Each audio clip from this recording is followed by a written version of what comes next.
What if I told you that you can transform a hated tyrant into an acclaimed hero? Not with magic, with strategy. Imagine an authoritarian leader responsible for censorship, repression, and even war crimes. Now imagine that same name plastered on t-shirts, public tributes, school textbooks, as if he were a savior of the nation. Sounds absurd? It happened multiple times.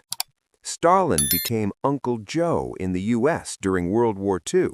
Franco was buried with state honors, and even today there are those who defend Pinochet as an economic reformer. But what if this wasn't an accident of history, but a plan? In this video, I'm going to show you how I would transform a dictator into a national hero, step by step. From narrative manipulation to the calculated use of crises, through unlikely alliances, historical rewriting, and emotional control of the masses. It's not about justifying, it's about understanding the game of power. Because whoever controls memory controls the future. Every hero needs a villain.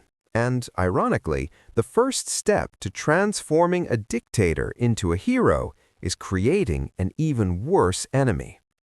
Imagine this: a country in collapse, inflation out of control, unemployment, insecurity. An external enemy, real or fabricated, threatens the borders. The population is afraid, desperate for order, for a savior. It's in that vacuum that the dictator enters, but not as an oppressor, as a shield. Real example? Ferdinand Marcos in the Philippines. In 1972, he declared martial law, claiming an imminent communist threat. The repression that followed was brutal, but many Filipinos, even today, remember him as the man who saved the country from chaos. The strategy here is simple. Amplify the chaos. Let the population feel the loss of control. Create a clear enemy. It can be an internal group, communists, elites, foreigners, or external, rival power, terrorists. Associate the dictator with stability, even if it's forced stability. The key lies in the narrative. The dictator is not the aggressor, he is the bitter medicine, the only one capable of doing what needs to be done. But that's not enough. The next step is to rewrite the past and the future. Now that the dictator has been positioned as the necessary evil against a greater enemy, it's time for something deeper: rewriting history. And I'm not just talking about textbooks. I'm talking about monuments, films, holidays, curricula, museums, street names. The war for memory is total. The objective? Erase the failures, amplify the achievements, and above all, shape the perception of the next generations. Look at the case of Mustafa Kemal Atatürk in Turkey. He abolished the caliphate, repressed opponents, and centralized power with an iron fist. But what remained? The image of the father of the modern nation. His face is on banknotes, statues, schools. Questioning him is almost taboo. How is this done? 3 steps. Control of official narrative. Ministries of education and culture are the first targets. They define what is taught and what is forgotten. Creation of symbols. A dictator cannot just be a name. He needs to become an icon, a face, a gesture, a phrase, something people can repeat, wear, tattoo. Moral inversion. Brutal acts are retold as necessary sacrifices. Censorship becomes protection against lies. Persecution becomes defense of the homeland. Collective memory is malleable, and when you control the historical landmarks, you don't just clean up the past, you prepare the ground for hero worship. But for this to sustain itself, you need emotion, and nothing activates emotion more than sacrifice. If you want to transform a dictator into a hero, you need something more powerful than propaganda. You need sacrifice. Not necessarily death, although that works, but something that looks like personal surrender, a gesture that transforms the dictator into a martyr even if he stays alive. Example: Vladimir Putin, 2014. After the annexation of Crimea, the West imposed heavy sanctions on Russia. Instead of backing down, Putin positioned himself as the leader who suffers alongside the people. The narrative was clear: they are punishing you because of me. I endure. I protect you. The strategy here is emotional, almost religious. Create a moment of symbolic sacrifice. It could be a staged attack, a temporary resignation, or even a theatrical imprisonment. Show the dictator as someone who could have everything but chose the people. This activates the archetype of the tragic hero. Use the media to amplify the suffering. Scenes of tears, emotional speeches, crowds chanting his name. The objective is simple: transform power into empathy. The dictator stops being merely feared and starts to be loved. And when love and fear mix, you have loyalty. But to consolidate that loyalty across generations, you need something even more lasting: legacy. A true hero doesn't just live in the present, he lives in collective memory.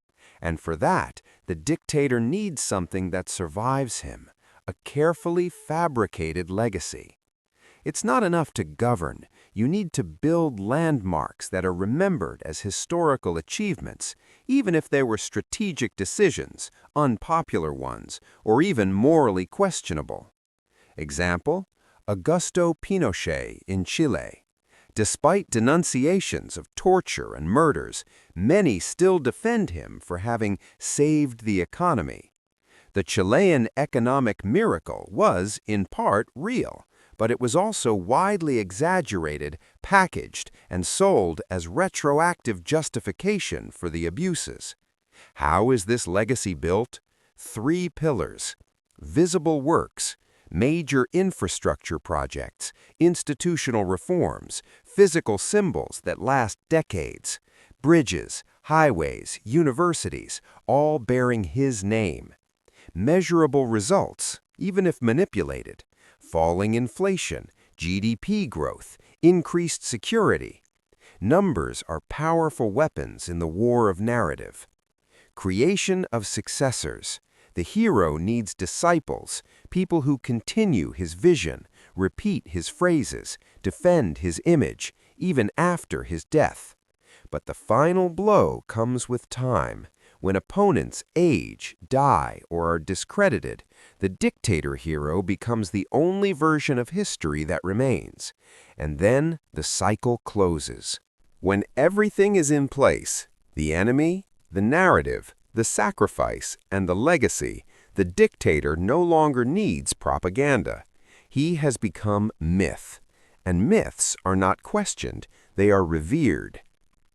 The final step is the most subtle: transforming adoration into habit, something that repeats, becomes embedded, gets transmitted without people realizing they're participating in a cult. How does this happen?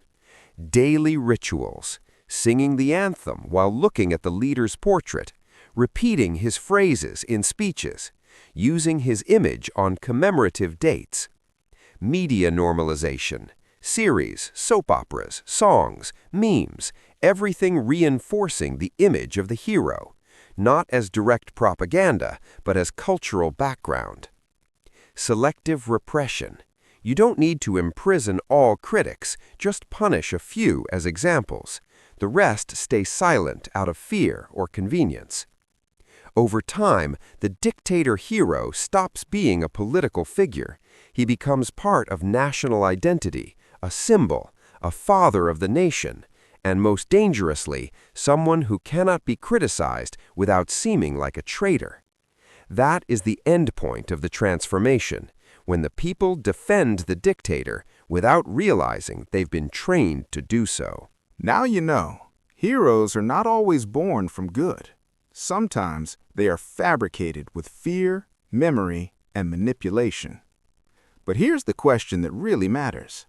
How many of the heroes you admire were created exactly like this. If this video made you think differently, subscribe. Here, we don't repeat history. We expose its behind the scenes.